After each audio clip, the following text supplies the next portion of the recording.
गुरुर्ब्रह्मा गुरुर्विष्णु गुरुर्देवो महेश्वरा गुरुर्साक्षात् परं ब्रह्म तस्मै श्री गुरुवे नमः। ओम वक्रतुंड महाकाय सूर्यकोटि संप्रभ निर्विघ्नं कुरु मे देव सर्वकार्येषु सर्वदा सर्वकार्येषु सर्वदा। ओम गंगणपतये नमः।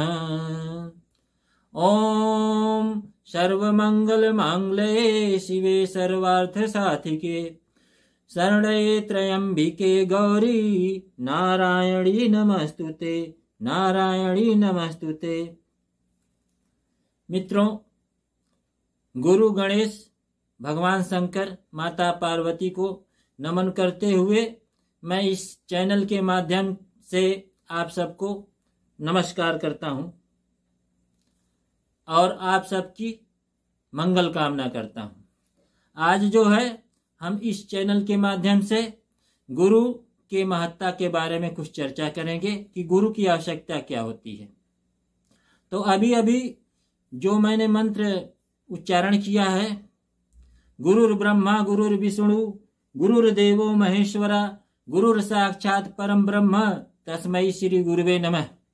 गुरु ब्रह्मा गुरुर्विष्णु, गुरु ब्रह्मा विष्णु महेश के समान है, वही साक्षात ब्रह्म है। क्योंकि बिना गुरु तत्व के जीवन का एक पग भी नहीं बढ़ाया जा सकता। इस संसार में मानव जब जन्म लेता है तो अज्ञानी रहता है, रोता है, बिलखता है। माता उसको अपने गोद में उठाती है, दूध पिलाती है, उसका पालन पोषण करती है, नहलाती है, धुलाती है। तो इसके बाद जब जीव माता के माध्यम से चैतन्य होता है तो वो कुछ सीख जाता है, उसको ज्ञान प्राप्त होता है, वो दूध पीना सीख लेता है।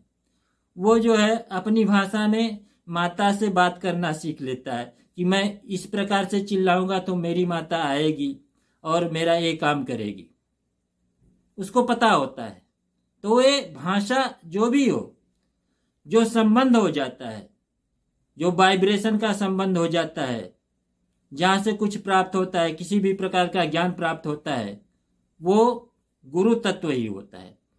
तो इस धरती पे माता जो है मानव जीव का, बालक का प्रथम गुरु होती है, क्योंकि वो ही बहुत कुछ सिखा देती है कि ये मेरे पापा हैं, पिताजी हैं, ये दादा हैं, ये दादी हैं, ये नानी हैं, ये नाना है, भाई हैं, ये बहन है, ये तुम्हारे पिताजी हैं। ये सब माता ही बताती है। उस अज्ञानी जीव को पता चल जाता है कि ये जो संबंध हैं उनको क्या कहा जाता है, तो वो उसको ज्ञान होता है।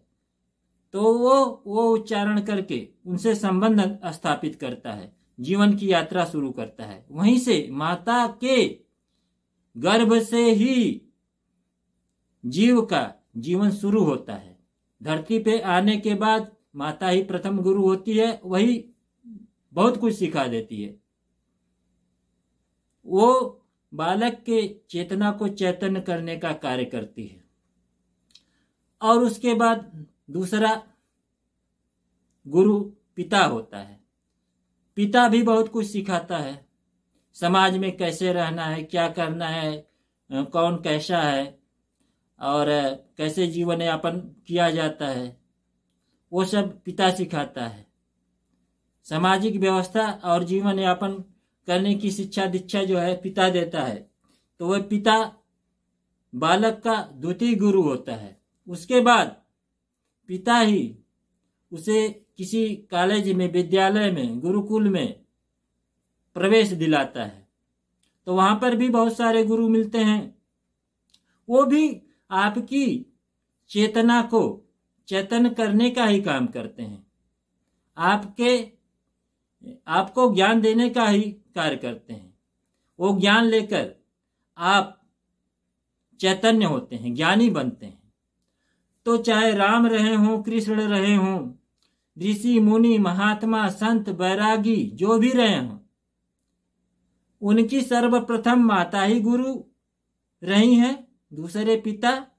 फिर जैसे जैसे उनको ज्ञान प्राप्त हुआ वो चैतन्य हुए, अपना जीवन यात्रा शुरू किए, नाना प्रकार के गुरुओं से मिले, अनेक ज्ञान प्राप्त किए। तो वह माध्यम चाहे वो शरीरधारी हो, चाहे वो सूक्ष्म रूप में ही हो, उसका कोई आकार प्रकार न हो, चाहे वह किसी भी जाति का हो, कहीं से भी, जब आपकी चेतना चैतन्य होती है, ज्ञान अर्जन करके आप चैतन्य होते हैं, तो वो माध्यम ही गुरु होता है। गुरु का गुणगान करना असंभव है। एक दोहा में कहा गया है कि सारी मही कागज करूं, कलम करूं बनराय, सात समुद्र की स्याही करूं, गुरुगुण लिखा न जाए। सारी मही कागज करूं, ये धरती कागज बना लूं, इस धरती को हम कागज बना लें, और सारे पेड़ पौधों की कलम और सातों समुद्र की स्याही बना ले, फिर भी हम गुरु का गुणगान नहीं कर सकते। क्यों नहीं कर सकते? आदि काल से आज तक जितने भी जीवों ने इस धरती पर जन्म लिया, उन्होंने कुछ न कुछ सीखा और लोगों को कुछ न कुछ सिखाया। तो वो सारा ज्ञान इस ब्रह्मांड में है, किताबों में है, ग्रंथों में है, या किसी गुरु ने किसी को सिखाया है तो उसके मस्तिष्क में है, वो फिर आगे के लोगों को सिखाता है। तो ये परंपरा है, चाहे वो पुस्तकों से प्राप्त हो जाए या किसी के माध्यम से प्राप्त हो जाए, ये ज्ञान ही गुरु का स्वरूप है।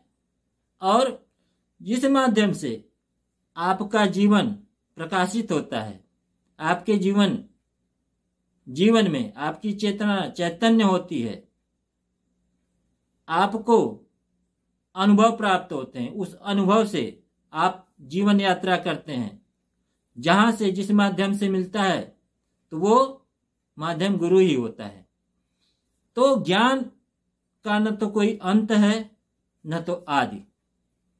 तो हम बताइए कैसे लिख सकते हैं, उसका गुणगान कैसे कर सकते हैं? तो गुरु वही माध्यम है जिसका हम गुणगान नहीं कर सकते। बाबा तुलसीदास मानस में लिखते हैं कि गुरु बिन भवनिधि तरई न कोई, गुरु बिन भवनिधि तरई न कोई, जो बिरंच शंकर सम होई। ये चौपाई ये कहती है कि इस संसार में कोई भी जीव बिना ज्ञान के रह ही नहीं सकता। इस संसार के भाव को पार करना है तो ज्ञान की नितांत आवश्यकता होती है।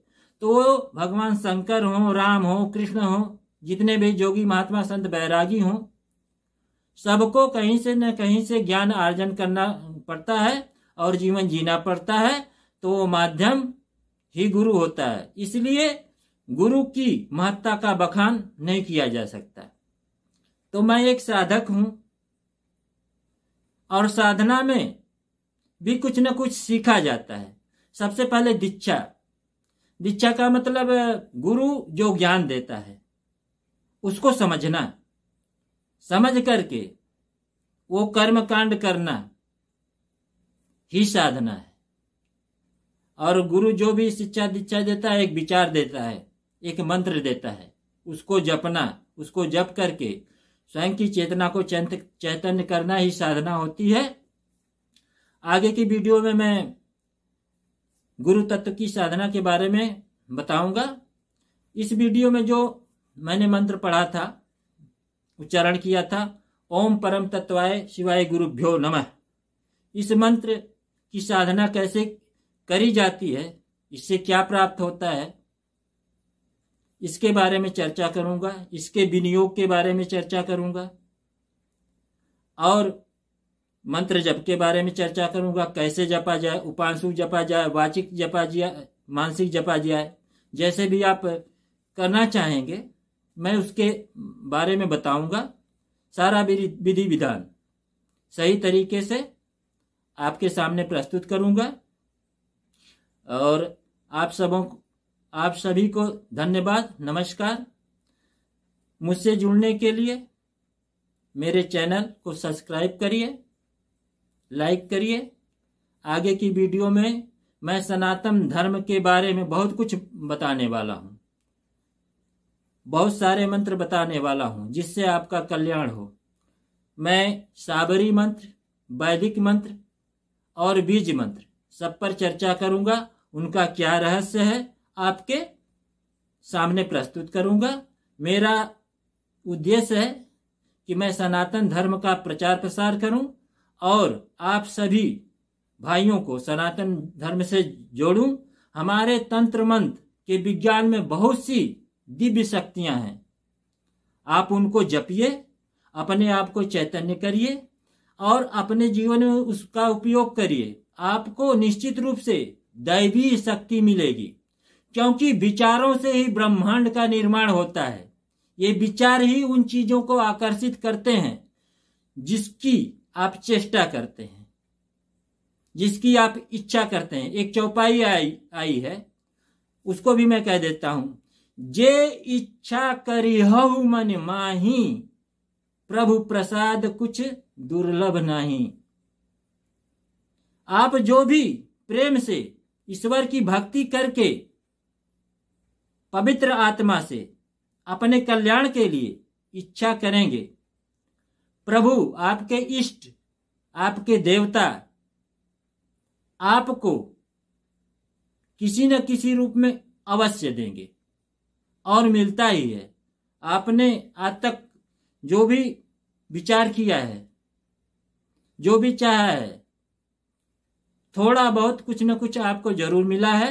अगर आप अपने इष्ट से जुड़ेंगे, सनातन धर्म से जुड़ेंगे, जप तप करेंगे, आप प्रार्थना करेंगे, तो ये ब्रह्मांड में सारी चीजें मौजूद होती हैं। बस आपको वह माध्यम ढूंढना है कि हम कैसे प्राप्त करें। आपको कर्म करना तो निश्चित ही है, बिना कर्म के कोई चीज नहीं मिल सकता, नहीं हो सकता। और ईश्वरीय शक्ति उसमें आपकी सहायता करती है। इसलिए हम साधना करते हैं, ईश्वर से प्रार्थना करते हैं, पूजा पाठ करते हैं, तो हमारा वाइब्रेशन ब्रह्मांड में स्थित उस वस्तु तक पहुंचता है। वह चीज जो है हमारे जीवन में आकर्षित होकर के प्रकट हो जाती है। यही मंत्र तंत्र का विज्ञान है। अगर आप प्रार्थना, जप तप, मंत्र का विधि विधान जानना चाहते हैं तो आप मेरे चैनल से जुड़िए, इसे सब्सक्राइब करिए, लाइक करिए। मैं आगे की वीडियो में सनातन धर्म के बारे में, तंत्र मंत्र के बारे में बहुत कुछ बताने वाला हूं। आप सभी मेरे चैनल से जुड़े, आप सभी को नमस्कार, धन्यवाद। मिलेंगे अगली वीडियो में।